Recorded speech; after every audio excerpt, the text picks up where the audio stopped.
welcome to Activate Your Impact 2021, Silicon Valley's nonprofit policy and advocacy summit. I'd like to start by thanking all of our sponsors. So thank you to Kaiser Permanente, Santa Clara Family Health Plan, the Health Trust, First Five, Stanford Children's Health and Packard's Children's Hospital, the Housing Authority, Healthier Kids Foundation, and Lawani Nugent. Thank you. This session that I'm about to introduce is the second of 6 sessions designed to lift up powerful advocacy stories and to give you the information and tools you need to be a change maker in this pivotal time. I hope you were able to catch this morning session on health equity. It was great. If not, don't worry, we will be offering a recorded option. Since many of you are rejoining us from our first session this morning, I'll avoid repeating what was said this morning, but if you're not familiar with Silicon Valley Council of Nonprofits or SVCN, please check out the links in the chat for more information about our nonprofit alliance and how to join as a nonprofit or ally member of SVCN. Now on to some logistical notes. We would love for you to share your AYI experience on social media. So hashtag AYI21 is the hashtag. So please tag SVCN. Our panelists will also be fielding Q&A at the end. At that time, please use the Zoom raise your hand feature if you have a question for our panelists, or leave it in the chat if you prefer for us to read it. Either way, we would love to hear from you. Otherwise, please remain on mute. If you'd like to read captions or a transcript, please click on the Otter AI feature in the top left-hand corner of your screen, and then please state your name before you speak so those that are following along with captions can identify you. This meeting is being recorded for registrants and members who could not make it, just to let you know. And at this time, I am now so honored to introduce you to Jessica Pasadillos and Vanessa Shi from the School of Arts and Cultures at the Mexican Heritage Plaza, who will share your story of how they met the moment. Take it away. Thank you so much. I am going to start sharing my screen. We have a PowerPoint.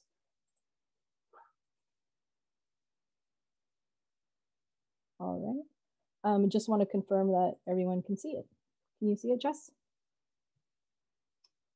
I'm good. I can see it. Okay, great. So welcome, everyone. Thank you so much for joining Jessica and I this afternoon. We're really excited to share with you the school's experience, how we were able to meet the moment during the last year, this year of COVID-19 for our community. And we hope that we are able to inspire you to pivot and meet the moment within your own organizations and communities as well. So we wanted to start by offering you some historical context. You may find that we use interchangeably the name of the School of Arts and Culture as well with the Mexican Heritage Plaza. And I want to offer a little bit of historical background. The Mexican Heritage Plaza is a City of San Jose owned facility. It is actually a facility built in 1999 on the first Albertsons, Safeway food store where Cesar Chavez held his first Great Boycott. So within East San Jose, the plaza site is really considered sacred ground.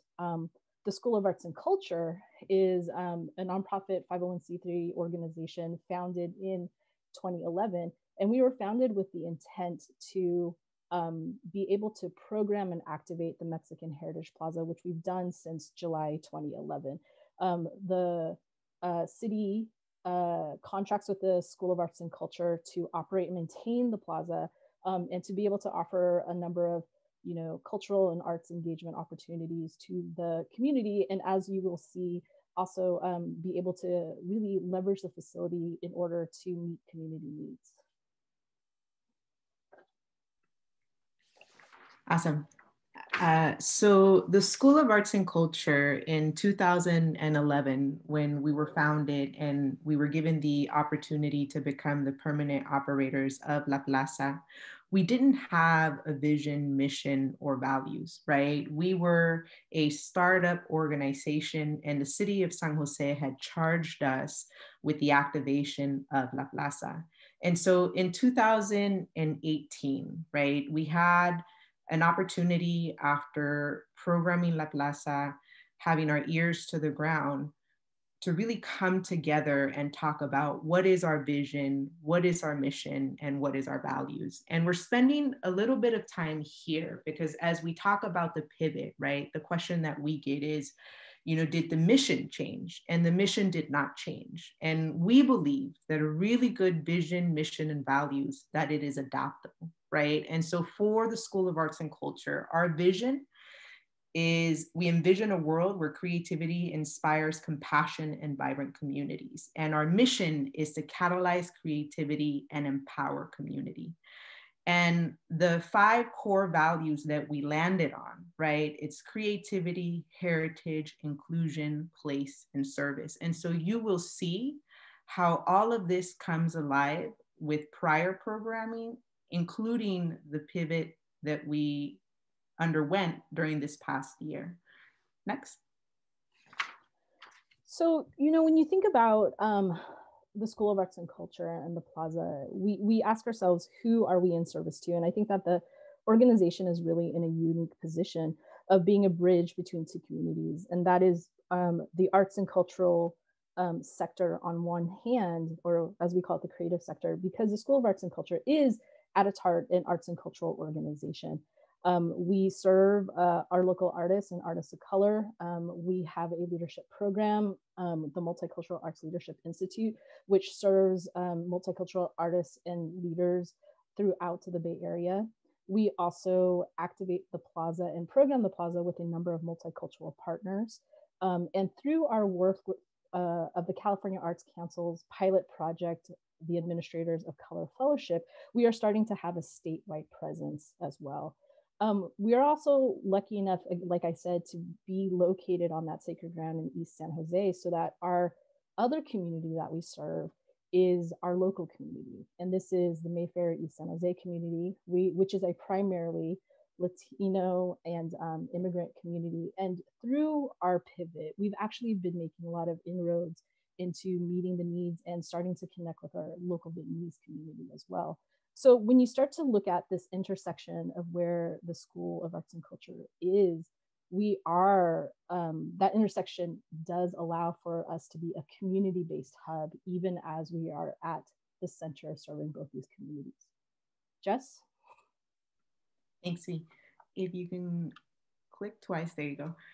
So our core programs prior to the pivot really focused on the activation of the space and the creative sector, right? So our arts education program was an after school and summer program. We worked with, at one point, up to 1,000 youth in order to provide our community with arts education. Our next program was our Multicultural Arts Leadership Institute. And this program has been around for over 13 years. It was spearheaded at SV Creates. The founders were Tamara Alvarado, Roy Hirabayashi, and Raul Lozano. And the School of Arts and Culture took it on. And yearly we work anywhere with 10 to 12 artists of color, and we provide year-long training in order to really, help them be successful as artists here in Silicon Valley. And then our other core program, and this is the biggest program at the School of Arts and Culture, is our community engagement program. And through this program, we are working with over 60 local artists, multicultural groups, and nonprofit organizations in the community in order to activate the space. So when you think about a typical year at the school, at La Plaza, through the activation of our space, through these core programs, we see over 70,000 people a year, with the biggest program, the flagship program, being our community engagement program. Next. So when we started to see what was happening in March of last year, and we started to have conversations and started to hear about coronavirus, Jessica and I and our team, we foresaw that the pandemic was going to have a devastating impact on our local and creative sectors. We had already started to see people, come and ask us a number of questions about whether they should cancel, whether they shouldn't cancel. And in addition, we also saw the need to remain visible and viable. So when we thought about, the impacts of pandemic and what we've seen now over the last year, our creative sector has seen a loss of income, right? So many of our arts and cultural organizations and our artists haven't been able to work for nearly a year. And in addition to that, we saw just about 10 years of gains and stabilization kind of go out the window in 2 weeks, which was, again, so disheartening at the time. For our local community, we saw inequities being exacerbated in terms of like just the availability of resources. We saw those inequities made worse by the pandemic. We saw that the systemic inequities in place made it so hard for certain communities and individuals within our local and creative sectors to really be able to access, for instance, financial aid. And then for the School of Arts and Culture in particular, we saw a third of our revenue being in jeopardy. And again, we knew that the two communities that we serve would be devastated. And so we were really faced with this question of, as a creative hub and as a local community resource, how can we adapt? And we knew that we had two key assets as we were looking at what was facing us last year and continues to face us. And that is our facility, the Mexican Heritage Plaza, and our team that just knows its way really well around that facility. Jess? Thanks, Vi. So the first thing that Vanessa and I did when we knew we were going into a shelter-in-place order is we wrote an op-ed, right? So she talked about, we knew the impact that this was going to have on the creative sector and also in the local community. And the reason why I point that out is, we knew the impact, and so we knew we needed to pivot in order to meet the moment. And so, as Vanessa mentioned, our two greatest assets are La Plaza and our team. And when you think about where we are located, right, we are a place-based organization in East San Jose. We have a significant footprint. We manage over 6 acres. And so we knew that we could activate our space in order to meet the needs of our community. And the first venture for us was food distribution. So we, through the Si Se Puede Collective, through the advocacy of our local elected officials, both at the city and county level, we advocated to become a food distribution site. We know our facility very well. We know how to move people in and out.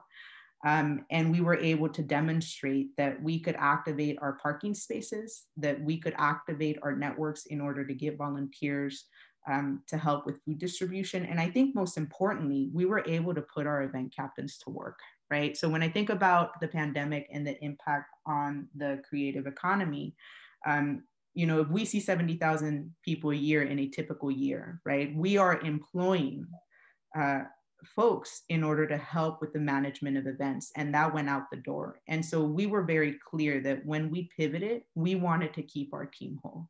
We wanted to be able to continue to put our folks to work. And so being able to do this in order to meet the need, we also kept folks employed. And I think the thing about food distribution for us that it was an eye-opening experience, and we were well positioned to do it.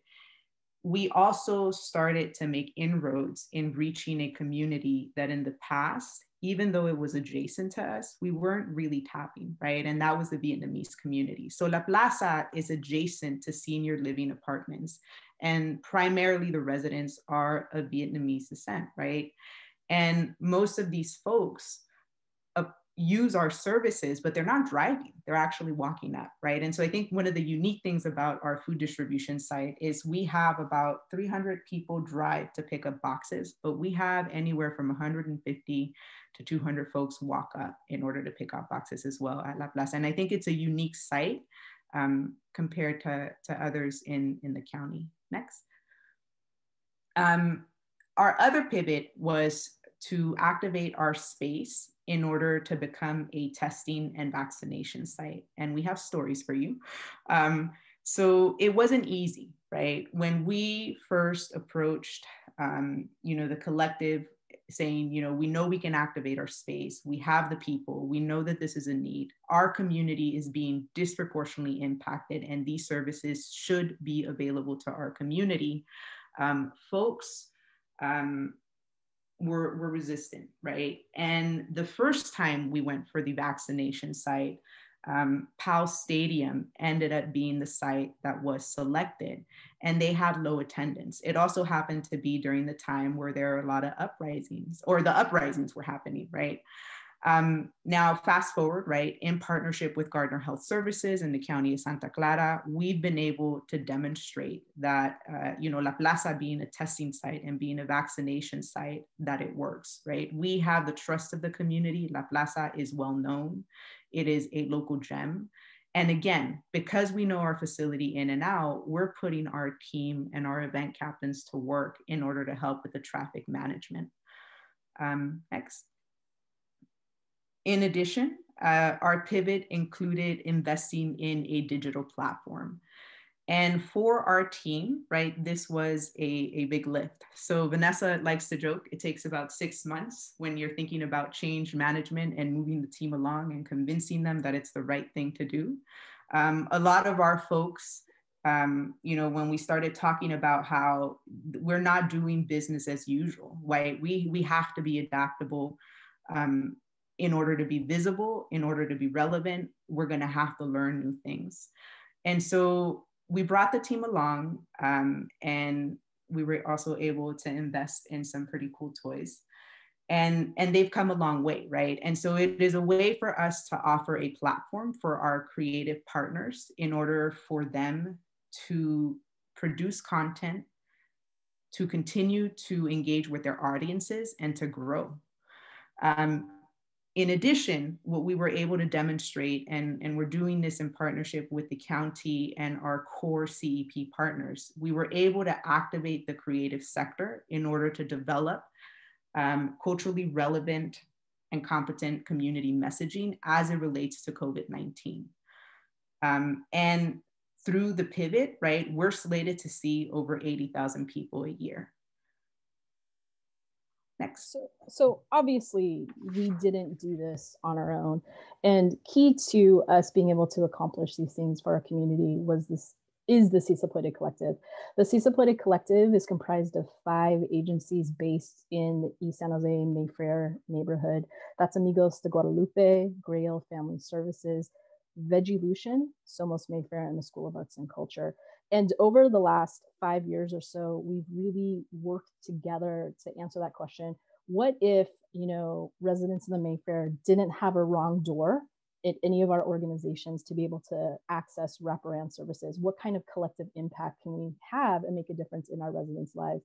And through this collective, the school was able to lean on our partner on all these partner organizations in order to act as our advocates with people who we needed warm introductions to, so that we could prove ourselves as being a worthy space that could host testing or vaccination or food distribution. And so we are quite clear that we wouldn't have been able to do it without the 4 other women who lead these organizations in the community. And then our second partner was Second Harvest of Silicon Valley. And, I think it took about 3 months to establish the partnership. And we acknowledge, right, Second Harvest, when the pandemic first hit, they were tasked with scaling up and doing it fast, right? There was an immediate need in the community in Santa Clara County, and they met that call. And we were relentless. I believe the first time that we had approached Second Harvest, because of capacity, we weren't allowed to move forward. But in continuing to build the relationship, right, in working with the Si Se Puede Collective, in working with our elected and county officials, we were able to establish a partnership. And I think for our team, what was very heartfelt was working with Amy, right? So Amy is the director at Second Harvest, and I believe that she was tasked with setting up operations throughout the county. She might have been, I believe, assigned to a certain region. And I remember the first day, that we opened up as a food distribution site, and she, stuck around for the debrief that our team has. We take this seriously. We want to be able to improve on what we do, right? We know that we can always be more efficient if we're able to give critical and timely feedback. And Amy sends an email to the team, saying that she was incredibly grateful for the partnership and that we had the logistics nailed down, day one.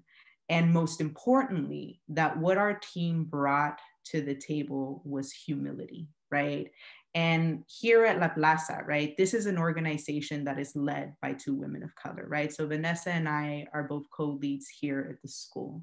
In addition, our team is reflective of the community where we work. This is our staff. We are people of color, and we have a homegrown team. 3 of our staff members are from East San Jose. And when you think about, the creativity, right, what we bring to the table as a cultural institution, we want the work to be engaging and for people to feel comfortable. We want them to feel like this is their home. And so we create that environment. And so it's always nice to hear, right, when volunteers come, they always want to come back. They have really good feedback. We also feed them. We hope that helps. And so, that was our first new partnership during the pandemic. And then our second partner was Gardner Health Services. And working with Gardner Health Services has been incredible, right? This is a community clinic here in Santa Clara County. It is led by a Latino who has had to work really hard to get to where he is. And again, it is also a community clinic where, its staff is reflective of the communities that they serve. And so when we weren't able to move forward with testing at La Plaza with the county, right? Gardner approached us, and it was a connection that had been made via the Si Se Puede Collective. And in particular, it was Veronica from Grail Family Services. And, in having the conversation with Raimundo, we saw a partner, right? Where we were like, we understand why we're here, who we're in service to. And if we're not gonna fight to make La Plaza a priority here in East San Jose, one of the 5 zip codes that have been hardest hit in Santa Clara County, then what are we doing? And so they fought along with us, and it's been great. We started off doing testing together on Wednesdays, and now we're doing vaccinations Tuesday, Wednesday, and Thursday with the Gardner team. And the final partnership, that has really come out of our pivot is with the county itself. I think that through the last year, the School of Arts and Culture has really proven how the plaza is a local powerhouse to the county. And it is a place where, organizations and people can really intersect. And in particular, the county has really recognized, for instance, the contributions that the creative sector can make as it relates to COVID-19 messaging and putting out culturally competent messages to people who still need resources about, is it safe to get a vaccine? Where, is it still important for me to get tested? And in such a way that is creative and also reflective of the communities that those artists and cultural workers come from.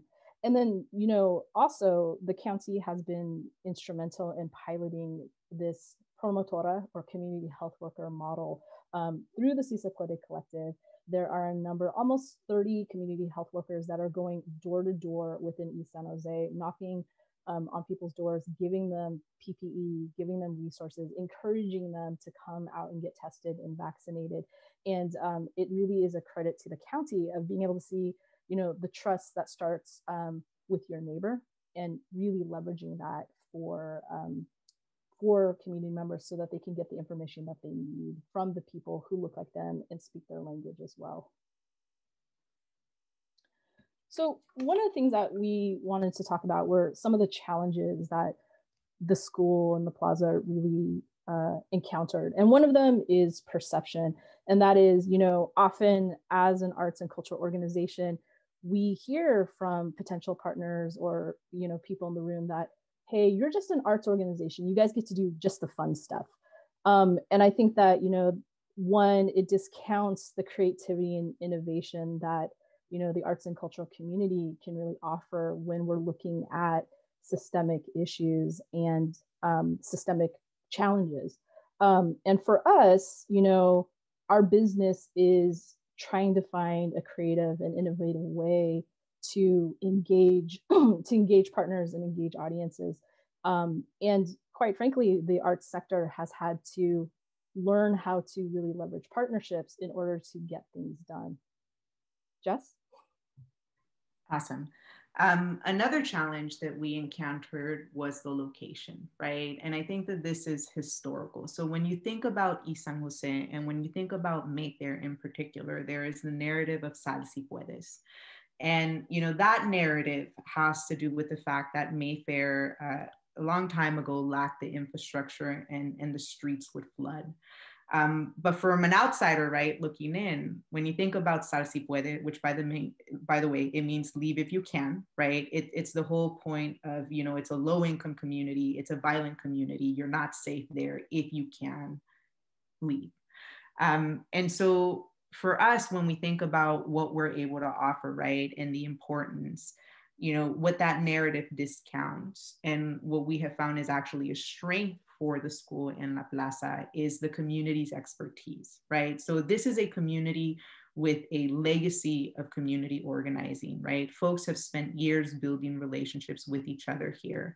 And when we think about, right, we're talking about a global pandemic. And if you don't understand what is happening at the ground level, the strategies don't work, right? It like a top-down strategy is ineffective in communities like Mayfair, right? You very much have to depend on the expertise of community. And so while outsiders may have viewed it, right, as, this is a challenge, it's a disadvantage, because we are on the ground, we saw the opposite. See? And another, challenge that people had with us was, well, you're such a small organization. Can you guys really be able to meet the needs of your community with a team of about 25? And the truth is, I think that having a smaller team and a team that's really grounded in our values meant that we were able to be a bit more agile and adaptable, so that when we think about all the ways in which people, really saw maybe roadblocks for the plaza, we saw a number of key advantages. The first of which is the relationships that the school has across sectors with our cross-sector partners, because we serve two very distinct communities that we are trying to intersect. We also have, like I said before, an intimate knowledge of the facility and how best we can move a number of people through that facility. Like, so for instance, today at the plaza, we are offering vaccinations, and that's both first shots and second shots. So today we'll be moving 1,000 people through our doors in order to make sure that they're waiting in line, getting the shots, and making sure that they are not having side effects, and then back home. And then finally, for us, key again, as Jess mentioned before, were our organizational values. At every single turn, we refer to our values of creativity, heritage, inclusion, place, and service. Jess? All right. So this is our vision, mission, and values in action, right? So when we think about the School of Arts and Culture at the Mexican Heritage Plaza, we think about what you see here. So in 1 week, we served over 10,000 people, and we did it by serving both the creative sector and the local community, and at various points, both intersected. So in October, we had our Avenida de Altares event, which we pivoted to a drive-through event. We saw over 5,000 people come through. We folks came from as far as San Francisco and Sacramento.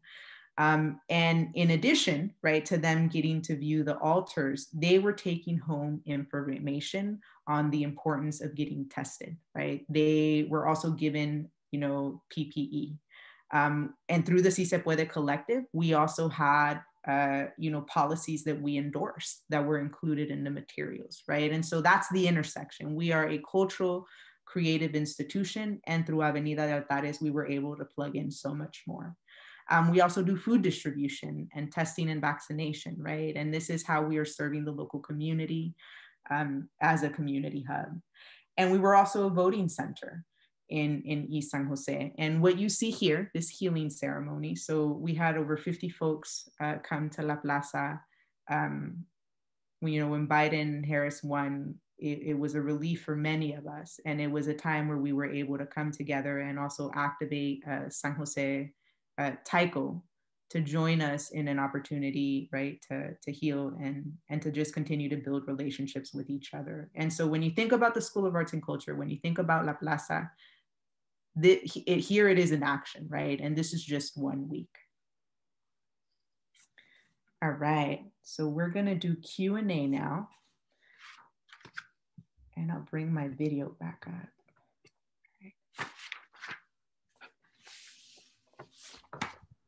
Please feel free to use the Q&A, the raise your hand Q&A feature.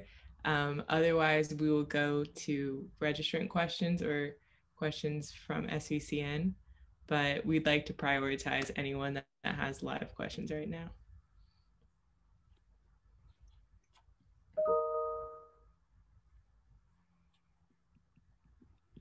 Seeing none, I will start with one of our pre-questions. So you talked a lot about how you shifted and pivoted, but how were you able to get everyone on board internally and externally? What was that like to navigate?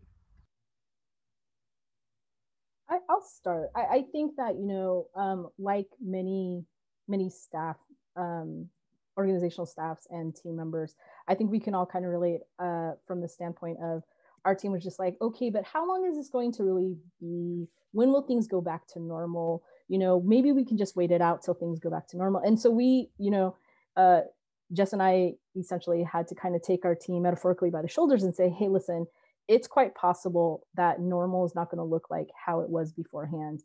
And in addition, we're going to have to ask ourselves, because this is an opportunity to ask, how we can land at a better normal and what could that look like for this team. Remember, we spent this time creating these fantastic values, this mission and vision, and we had a conversation with our team about how do we still show up for the community and live into these values, knowing that we can't gather people for events, arts and cultural events, and have productions in the theater, for instance. And so I think that, I think to be, really candid too, I think we were also posing to our team like, listen, we don't want to have to shut down. We don't want to have to furlough anyone. And so we're trying to find a way to keep this organization and this team viable and visible. So, and they knew from the get-go that that was like a key concern that we had. Jess, what would you add? So I think in addition to everything, right, that we mentioned, we over communicated, right? So we knew we would be impacted. We knew 1/3 of our revenue was in jeopardy, and we brought them along, right? So what we were presenting to the board, we were also presenting to the school, and we were very candid with them. And doing that, I think, one, you establish trust with your team, right? Which is very important if we are asking them to now shift the way they did their work, right? In addition, as it relates to the external, right, partners, to the external forces, the Si Se Puede Collective was key, right? So the Si Se Puede Collective spent 5 years building relationships with each other in order to build trust. And I think what it can be very scary for the nonprofit sectors is you hear about collaborative models, but usually it's because a funder is asking for it. And if we're going to get that piece of the pie, right, we have to show that we're coming together. And the Si Se Puede Collective, we didn't start there, right? We centered our community. We knew that if we didn't come together to align our services, that if we didn't come together in order to mitigate duplication, right, we weren't going to be impactful. We also understood that in addition to direct service, we needed to address things at the systemic level. And so it took 5 years, right, for these women to build the relationship. And the pandemic was the test, right? When you think about, we were in a crisis. I remember going to these 4 women and saying, yo, a third of my revenue is in jeopardy. If we are not able to pivot and get this work funded, we've got to let people go. And, Veronica picked up the phone, right? Like, we got off the call and she was like, hey, Jessica, I need you to know that I support you, right? And we are going to get through this. And I need you to know that, right? And these women, right, they opened doors. So we approached the Health Trust in order to fund our food distribution effort and also our testing effort. And Veronica had a conversation with Michelle Liu and said, we're not dividing the money equally, right? Vegilution and the school are going to get the majority of that money. And think about it. When you think about a collective model, how many of your partners actually go to a funder and say, hey, based on the scope of work, here is how we are proposing that the work is divided. And guess what? I'm not asking for 50%. That's a new way of doing business, right? And so, having them back us was tremendous, right? When the whole thing with Powell Stadium happened, listen, I didn't have to, call the county, even though we did, or the city and say, what are you thinking? I had other women calling people and saying, what are you thinking? They were talking to their funders saying, what the fuck were they thinking, right? I am sorry, you're going to have to bleep that. But, and it was what got us, right, to the place where we are now. And the team saw that, right? We made that very visible to them. They knew we were fighting. They knew we were fighting for them. And so they were all in, and that made the world of difference. And I will also add, internally and externally, I think everyone knows that Jess, as our executive director, for instance, is going to show up with that passion you guys just saw, right? And in addition, she was when the pandemic hit and shelter in place went into effect, she was just coming on her year anniversary with the school, right? And so this was kind of like her second year. This is how we celebrated her first year anniversary. In addition to that, I would say that, for our team, we were really conscious of the history of the plaza as a facility itself, right? There was a point in time about, just over 10 years ago where it was a real possibility that the Mexican Heritage Plaza could be shuttered, right? And no one wanted that to happen on our team because we had just spent like nearly 10 years building up the plaza as a place where community members could come in through the gates and be welcome and also, feel that we would have that trust with the community as well. Great. Thank you for that answer. It's amazing to see how much support you guys were able to get for yourselves and advocate for yourselves. Another question that we had is, what was it like to work with organizations of different budget sizes? I'm gonna let B go because she just had to go.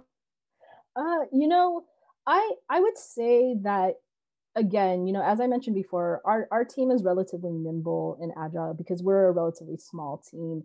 For instance, when we're working with other organizations like Gardner Health Services, for instance, that have anywhere between 300 to 500 employees, we just have to recognize that the amount of effort it takes to turn that ship is significant. And I think that part of what has really helped our team work with, another organization that may have a significantly larger budget and therefore significantly different systems and staffs and processes in place is just a real sense of compassion and just understanding that, hey, we can be agile. We have also had the benefit of working with each other, and we can kind of really implement and pilot things, and other organizations can't.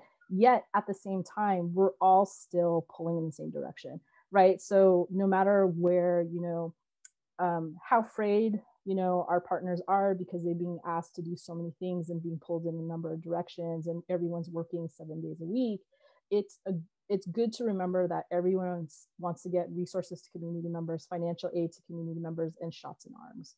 And I think that part of it is kind of reminding ourselves of that during points of frustration. Jess? I got an example. So B is very good at this. So whenever we get to a place where we're frustrated, right? We're like, people are not moving fast enough for us. or we did get dug in, right? Because listen, I think we all got pretty good ego, right? Vanessa and Chris, right, are very quick to point that out. And I think it makes a difference, right? Because while we can be hurt, right, because something didn't go our way, we have to keep our eyes on the prize, right? Like, what is the long game? And if it's about centering the community, but I didn't like how you responded, it's not about how you responded. It's how do we get the need of the community met? And I think what has helped our team is that we are very open to feedback from each other, right? And we extend that to our partners, right? We give each other grace, and so we give others grace as well. But we're still going to push, right? We know that if we are centering our community, it's important that their needs are being met.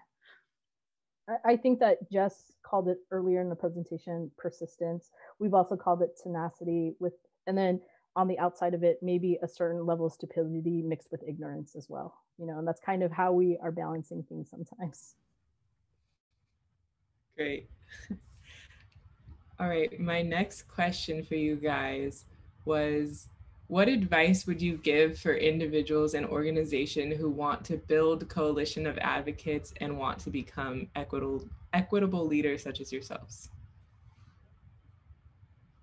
I think you should start, Jess. All right. I mean, I think it starts with knowing what your personal why is, right? Why are you doing the work? And that matters, right? Because if you are ambitious, and there ain't nothing wrong with ambition, right? But if you don't understand the problems of the community that you are serving, if you don't understand your own privilege, that's when you get into trouble, right? And so if you know that, right, then doing the work in order to build partnerships, in order to be a part of a bigger movement, right? It means you know yourself well enough to know that sometimes your ego will get in the way, and can you recognize that in order to do the work, to focus on the work? And so I think if you know your personal why, right, you know why you're doing the work, if you center the community, then you're going to go out there, right, in order to build the partnerships to ensure that your community's needs are being met. And what it takes, it's the relationship building aspect of it, right? It's building the relationship, understanding that as a person, right, there is the personal. V likes to say this, right? So there's the personal, there's what you bring to work, and then there's the professional. And you can't separate them, right? They go hand in hand.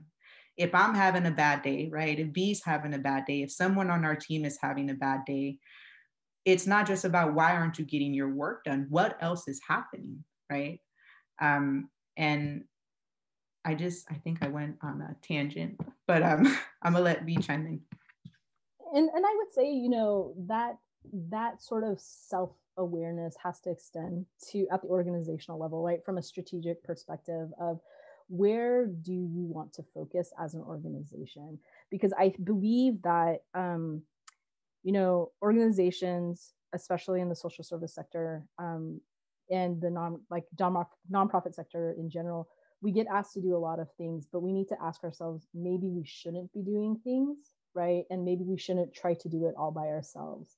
And I think that even amongst the CISA Poetic Collective, we have to check each other to be like, hey, is this something that, you know, School of Arts and Culture, you should be doing? Or is it better to let another partner who may have greater competency and capacity take it on? You know, even if that means like, you know, a loss, you know, or a smaller cut of like, you know, shared funding or a smaller cut of overhead.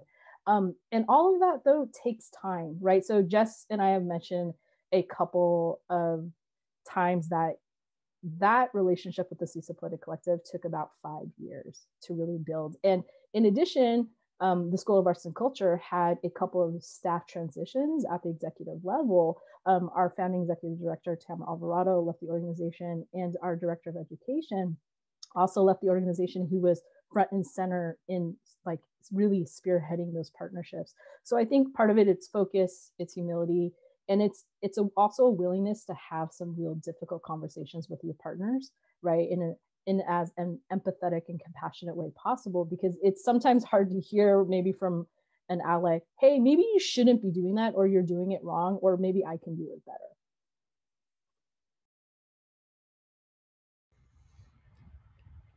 I really like the question that was in the chat, so I'm going to read it.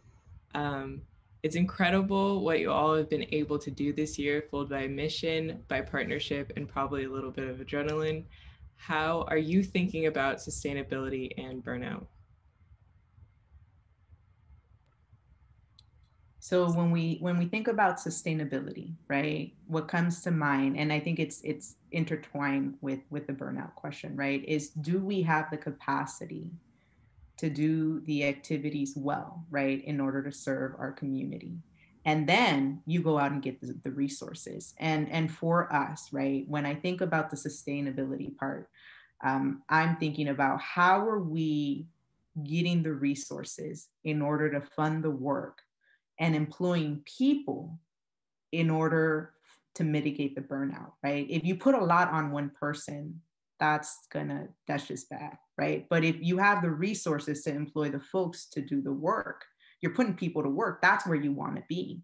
And what we did early on is we knew that in order to weather the pandemic, we needed to be visible and we needed to be relevant, right?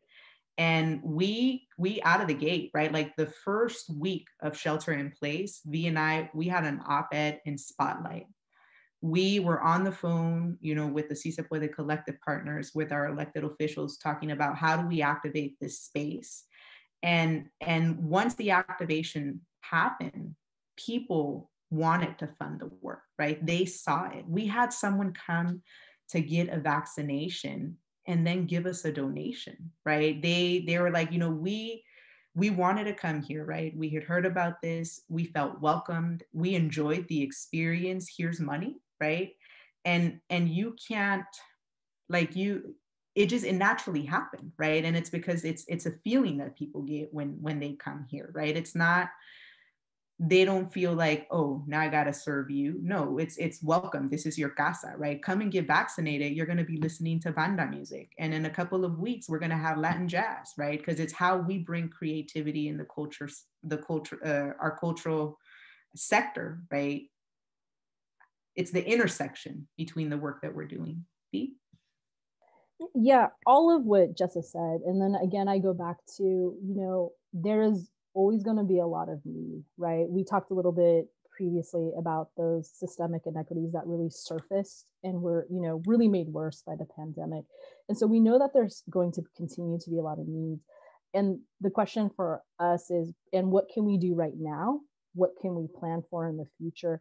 And how can we be strategic? Because we don't want to burn out our team, right? We want our team and we want all of our partners to love to come to work and serve the community, right? And so part of that means being able to say no at times, even though it may be hard in the moment, but we are kind of banking that sustainability, if you will, for us, like as an organization, but quite frankly, I think for us as a sector as well. Great. Thank you guys for answering that question. And thank you for the question, Jessica Ware. Next question is, how did you navigate brave and candid conversations while maintaining those relationships? So it's funny because I curse. So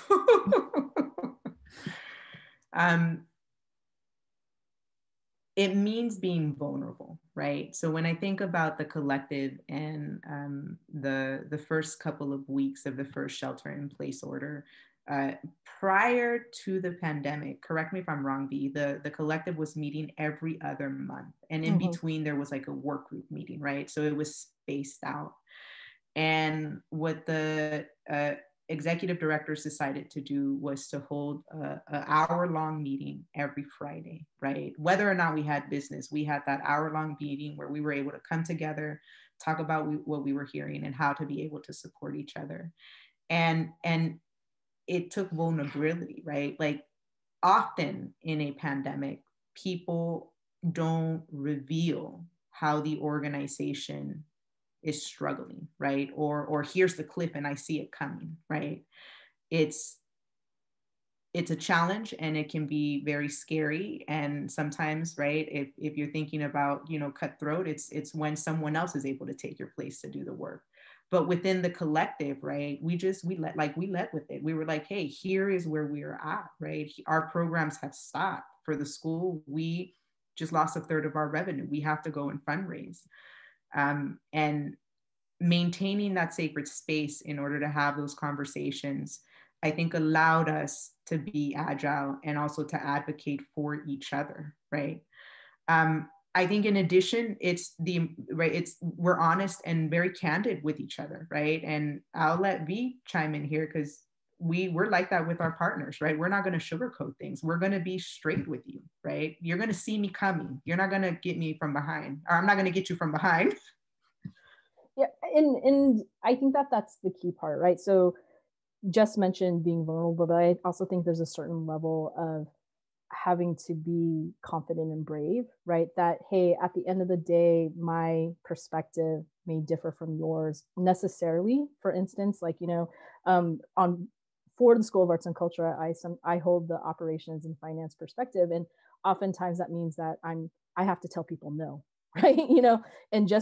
But given that, the organization necessarily needs me to hold that, and as a result of my position and my responsibilities, I'm going to have a different perspective. And it's not that I'm in conflict with a partner or I'm in conflict with, a colleague.